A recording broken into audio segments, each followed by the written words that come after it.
ఇప్పుడే జీ5 app download చేయండి. చూడండి మీ ఫేవరెట్ టీవీ షోస్ ఎప్పుడైనా ఎక్కడైనా. ఇక్కడికి వచ్చి ఏం ఆలోచిస్తున్నావు? మా అమ్మా నాన్నల గురించి తెలియడం కోసం తాతయ్య గుడిలో సంకల్ప సిద్ధి యాగం చేయించారు. కానీ ఫలితం లేకుండా పోయింది.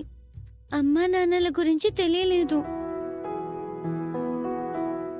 నన్ను కన్న వాళ్ళను ఈ జీవితంలో ఎప్పుడైనా కలుస్తానా అని అనుమానం కలుగుతుంది.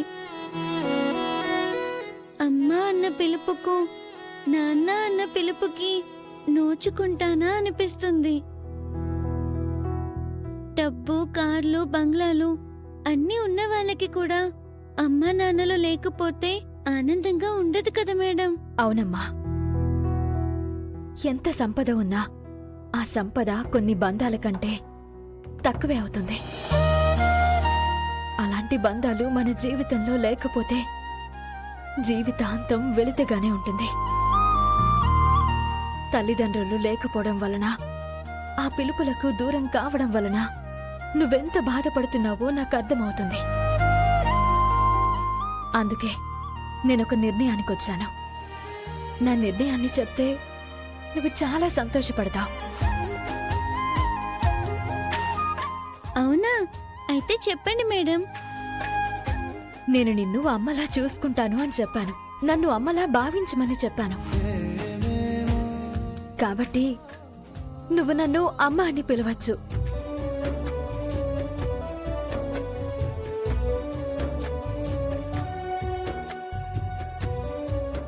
అలాంటి మధురమైన పిలుపుకి నేను దూరమయ్యాను. అందుకే నువ్వు నన్ను నిరభ్యంతరంగా అమ్మా అని పిలవచ్చు.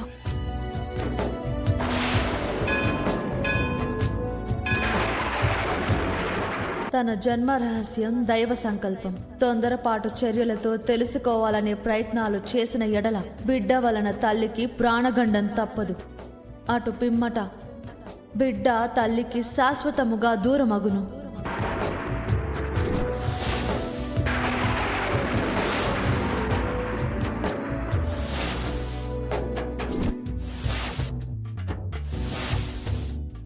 నువ్వు పిలిచే పిలుపుతో నేను అమ్మనవుతాను, నువ్వు బిడ్డవవుతావు.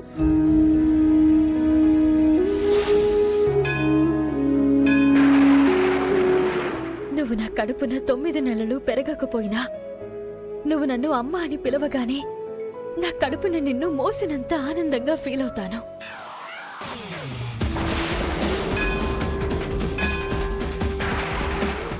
అమ్మ అని పిలువమ్మా.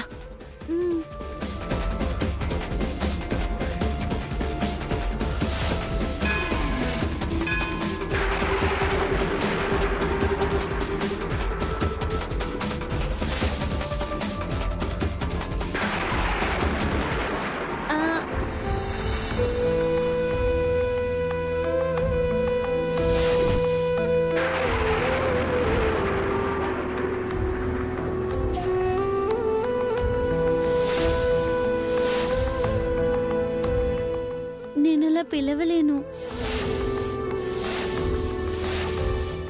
నన్ను క్షమించండి మేడం. మీలాంటి వారు మంచి మనసుతో అలాంటి పిలుపుని పిలవడానికి అవకాశం ఇవ్వడం నా అదృష్టం అయ్యుండొచ్చు. కానీ నేనలా పిలవలేను. దయచేసి ఏమనుకోకండి. ఎందుకమ్మా? ఏమైంది? ఎందుకు వద్దనుకుంటున్నావు? ఏదైనా కారణం ఉందా? ఉంది మేడం. ఏంటది? నా నోటి నుంచి మొదటిసారి ఆ పిలుపు మా అమ్మని చూసినప్పుడే రావాలి.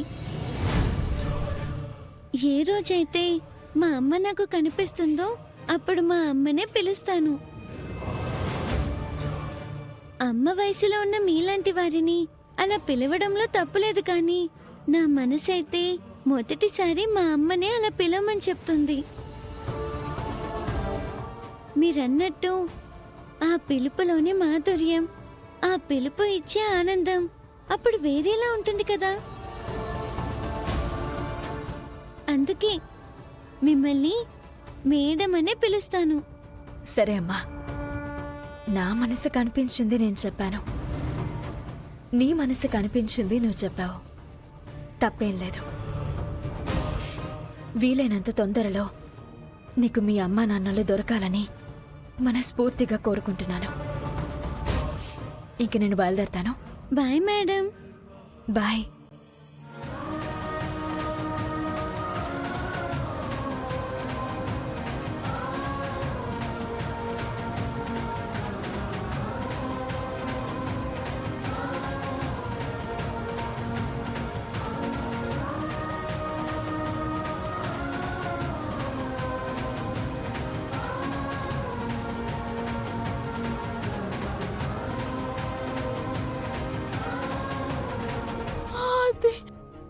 చెప్పండి.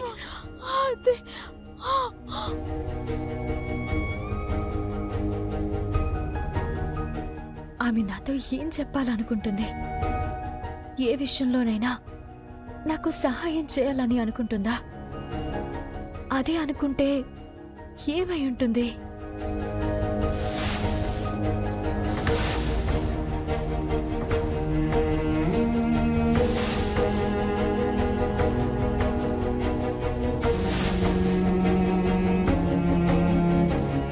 తనకు జరగరాందేదైనా జరిగితే నేను నా జీవితానికి సంబంధించింది ఏదైనా మిస్ అవుతానా?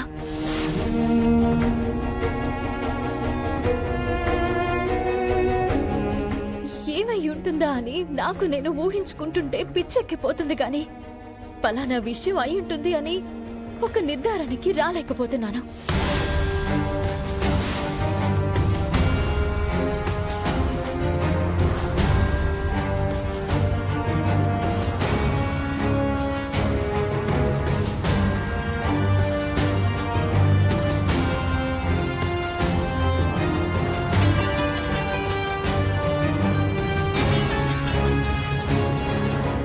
హలో, నేనండి అవనిని. మీరా గారిని తీసుకొచ్చి అడ్మిట్ చేసిందాన్ని. చెప్పండి అవని గారు. మీరా గారి కండిషన్లో ఏమైనా బెటర్మెంట్ ఉందా? ఎవ్రీ 1 అవర్కి వచ్చి చెక్ చేస్తూనే ఉన్నాం. 0 బెటర్మెంట్. అలాగే అచేతనంగా ఓ 7లా పడుంది. ప్రస్తుతానికి మీరా కండిషన్లో ఎలాంటి మార్పు లేదు. నా ప్రయత్నమైతే నేను చేస్తున్నాను. సాటి మనిషిగా ఆమె తొందరగా కోలుకోవాలని మానవత్వంతో అనుకుంటున్నాను. అలాగే తను నాతో ఏం చెప్పాలనుకుందో తెలుసుకోవాలని స్వార్థం కూడా నాలో ఉంది. ఎలాగైనా మీరు ఆమెని నయం చేయండి డాక్టర్. మీరు ఎంత ఓపెన్గా మాట్లాడుతున్నారో నేను అంత ఓపెన్గానే చెప్తున్నాను. పరిస్థితి అయితే చేతులు దాటిపోయింది. ట్రీట్మెంట్ ఇవ్వగలను గాని నమ్మకం ఇవ్వలేను. ఎందుకంటే కోమా అనే స్టేజ్ అలా ఉంటుంది. మీరా తొందరగా కోలుకోవాలని మీలాగే మాకు కూడా ఉంటుంది. ఎందుకంటే తను మా స్టాఫ్ కాబట్టి, మాతో ఎక్కువ జర్నీ చేసింది కాబట్టి. ఏ క్షణం తనలో చిన్న కదలికలొచ్చినా మీకు వెంటనే ఇన్ఫార్మ్ చేస్తాను. ఓకేనా? Okay doctor, thank you.